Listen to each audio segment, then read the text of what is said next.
Tahira, I am so excited the last couple of weeks just to get to know you. And, you came down a couple of weeks ago and said, man, I'm ready to be baptized. And so we're here today to do that. And, man, we want you to have the chance to tell your story. So starting with you, your life before Christ, tell us about that.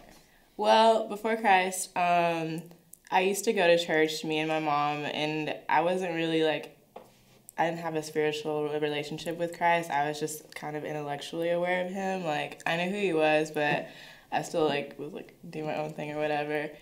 Okay. So when was it in your life? And so you had this understanding of who Jesus is, and you knew about the church thing. At some point, it became very real to you that there was more to it than just knowing. When did that happen for you?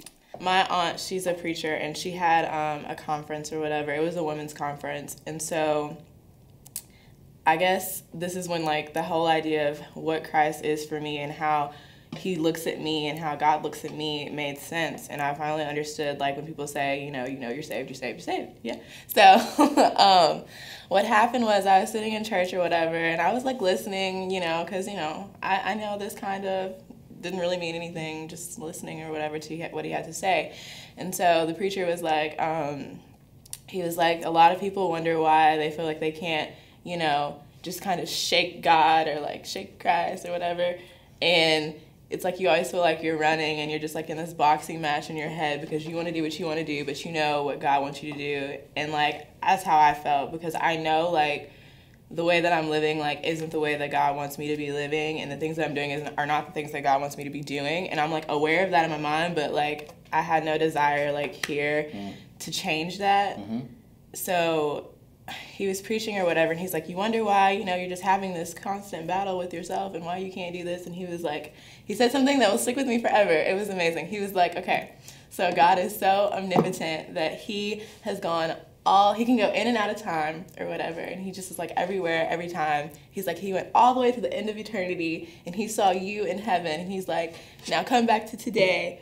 This is why you can't shake it, because you're already saved, and God already knows that you're his, and you're supposed to be with him. But to know that God is there with me, and I'm there with him, just made me feel I understand this whole thing, you know what I mean? And it just clicked in my mind that I need Christ, and Christ wants me to need him, and he already has me. And so why not just stop fighting it? Just surrender. Just surrender to it. Exactly.